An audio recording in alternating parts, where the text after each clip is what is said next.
This is Deepali Chede and we are learning basics of English grammar series. So we have completed 3 lessons of this series and I hope कि पिछले तीनों lesson जो हमने देखे थे वो आपने अच्छे से पढ़ा होगा, उसकी प्रैक्टिस की होगी और इंग्लिश बोलना अब धीरे धीरे आपने शुरू कर दिया होगा, और नहीं की है तो अभी शुरू कर दीजिए.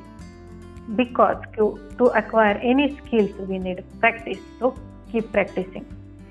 Today we are going to start the next lesson of this series, that is lesson number 4, use of can, could, may, might, must, जिसमें हम देखेंगे ये can, could, may, might, must क्या है और कैसे यूज होते हैं.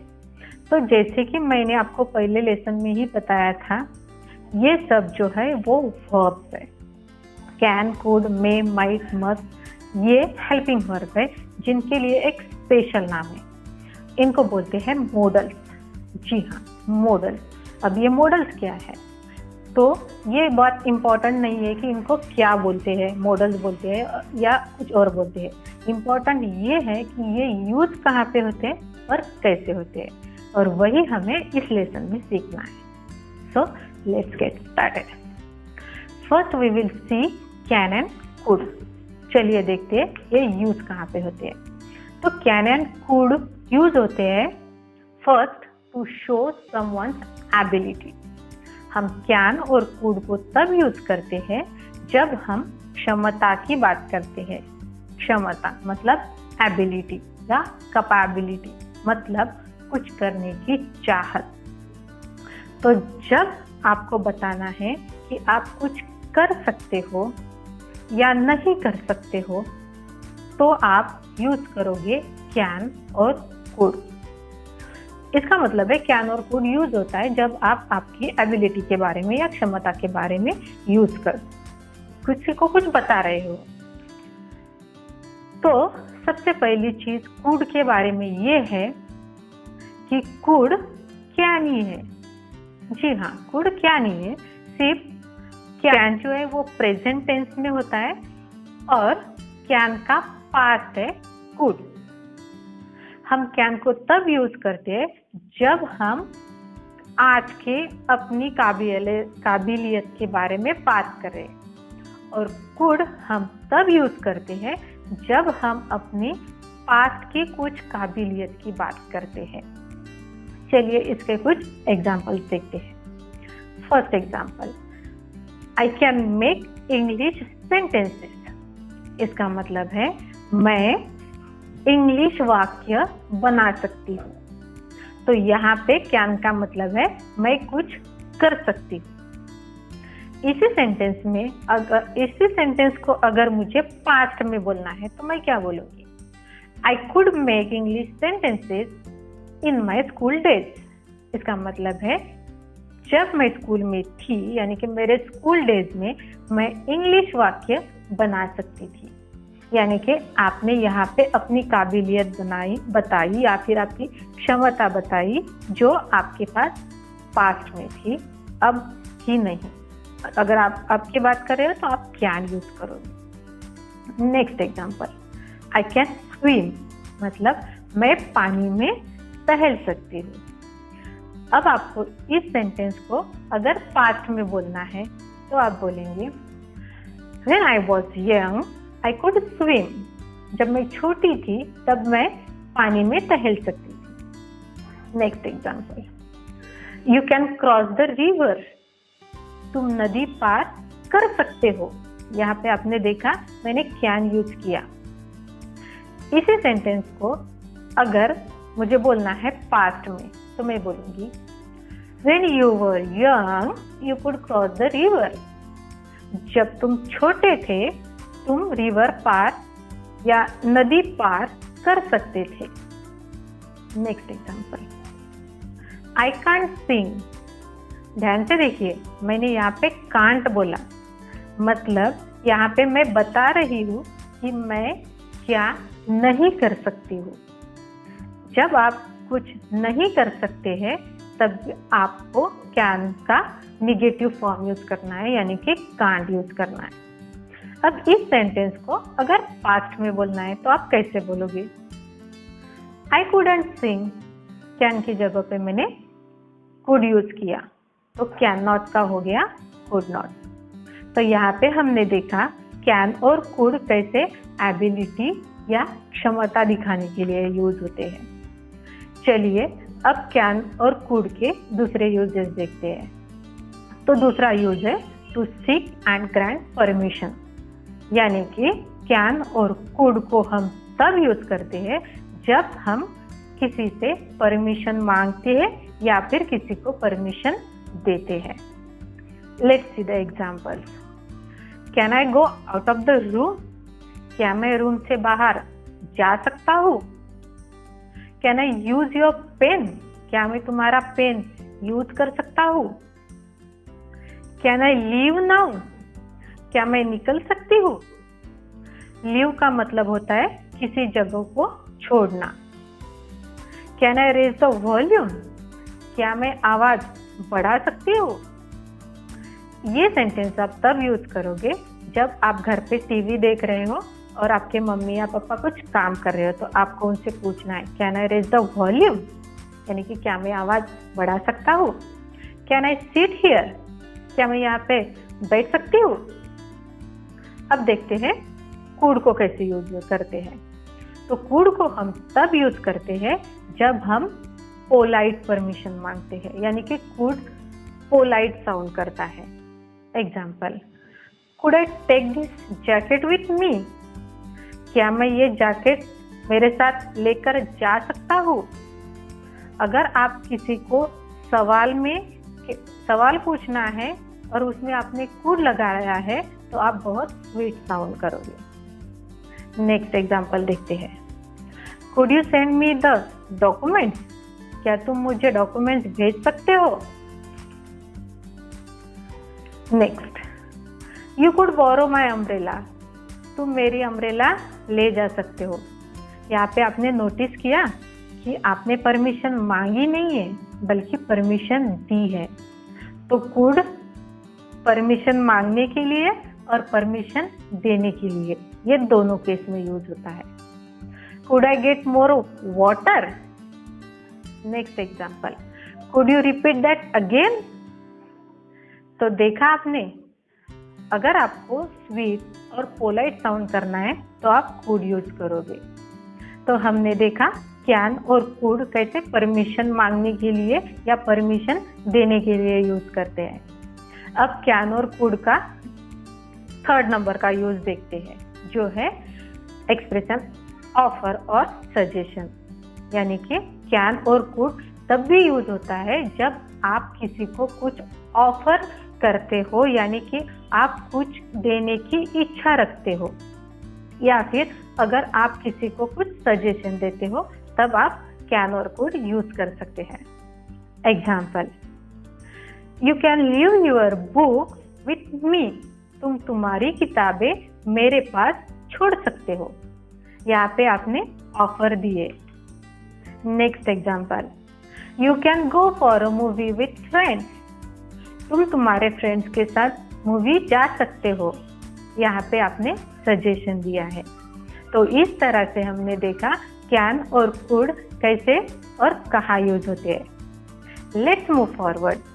तो अब हम देखते हैं मे और माइट कहाँ और कैसे यूज होता है।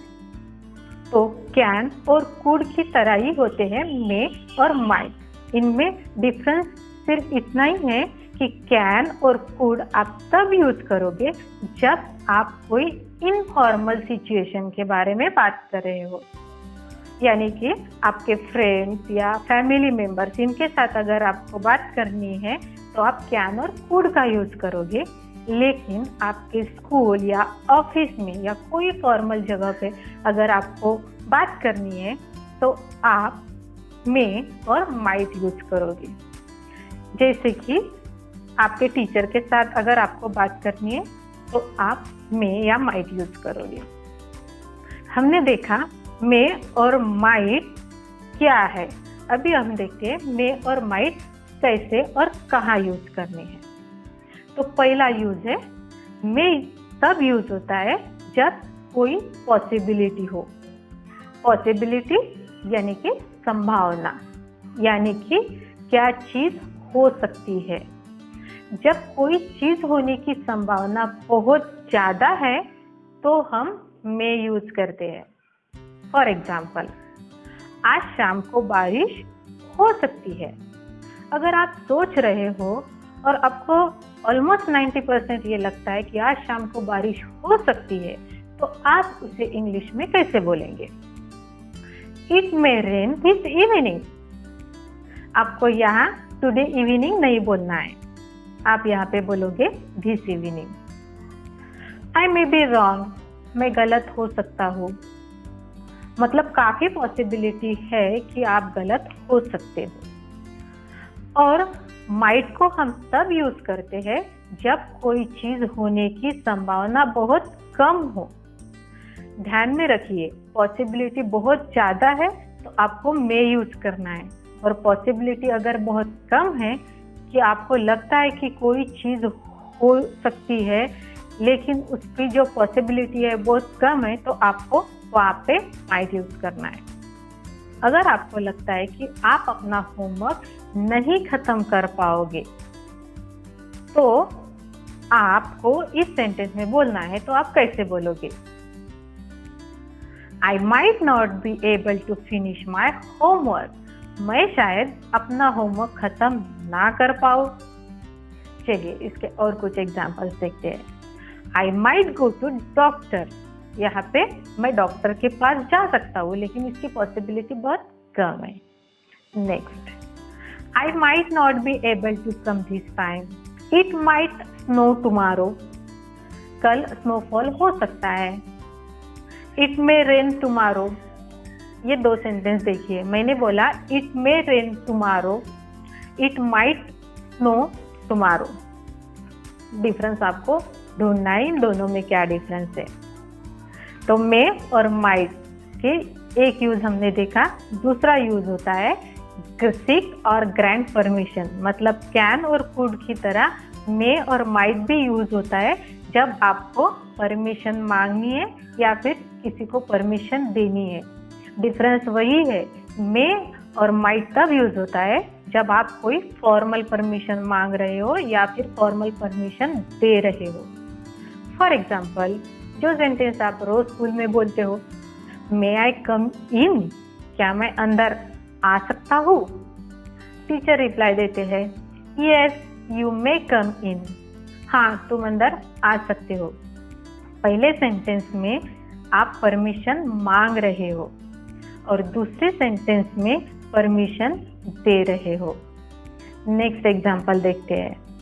ही said that I might go in. यहाँ माइट का मतलब में ही होता है, लेकिन माइट हम तब यूज कर रहे हैं जब हम मे का दूसरा और बात करते हैं। मे वहाँ यूज होता है जब हम किसी के लिए कुछ विश करते हैं या किसी के लिए प्रार्थना करते हैं। For example, may God bless you. यहाँ पे हम किसी के लिए भगवान से प्रार्थना कर रहे हैं। Next example, may you lead a healthy life. यहाँ हम किसी को विश कर रहे हैं। ये तो हो गया मे और माइट। अब बात करते हैं मस्ट के बारे में। तो मस्ट को हम तब यूज करते हैं जब हमें लगता है कि कोई काम बहुत ज़्यादा ज़रूरी है या आप चाहते हैं कि वो चीज़ ज़रूर हो या कोई चीज़ आपको चाहिए ही चाहिए, तब आप मस्ट यूज करोगे। For example, I must complete my project today. मुझे आज मेरा प्रोजेक्ट कंप्लीट करना ही है। Next example, you must improve your hand writing. आपके टीचर्स आपको हमेशा बोलते होंगे कि आपको आपकी हैंड राइटिंग इम्प्रूव करनी ही है। The country must assure education to all. देश में सबको एजुकेशन मिलना ही चाहिए। We must carry the driving licence while driving any vehicle. जब कभी भी हम ड्राइव करते हैं कौन सा भी व्हीकल, तो हमें ड्राइविंग लाइसेंस कंपलसरी रखना ही चाहिए। You must help your friend in need. ज़रूरत के समय तुम्हें तुम्हारे फ्रेंड की हेल्प करनी ही चाहिए। I must not talk on phone while driving. मैंने ड्राइविंग करते समय फोन पर बात नहीं करनी चाहिए। ये मस्ट का निगेटिव सेंटेंस है, इसीलिए मस्ट की जगह मैंने मस्ट नॉट यूज किया। Second example, you must not hit your पेट। तुम्हें तुम्हारे पेट को बिल्कुल भी नहीं मारना चाहिए। पेट मतलब कोई भी पालतू जानवर। तो जब कोई चीज होने की संभावना बहुत ज्यादा होती है, तब में से भी ज्यादा होती है, तो भी हम मस्ट यूज करते हैं। तो ये हो गया मस्ट का सेकंड यूज, या सेकंड यूज मतलब यहाँ पे बहुत ज्यादा पॉसिबिलिटी है। एग्जाम्पल देखते हैं, ही मस्ट बी जीनियस मतलब वह जरूर एक जीनियस होगा। यू मस्ट बी हैप्पी, तुम जरूर खुश होगे। So what we learn in this lesson, हमने ये सीखा कि कैन, कुड, मे, माइट और मस्ट कैसे और कहाँ यूज करने हैं। आई होप आपके ये सारे पॉइंट्स क्लियर हो गए होंगे। सो आपको हमेशा की तरह अभी भी प्रैक्टिस ही करनी है। So always keep practising. See you in the next video with next lesson, that is lesson number 5, use of shall, will and should. Till then, have a great time. Thank you.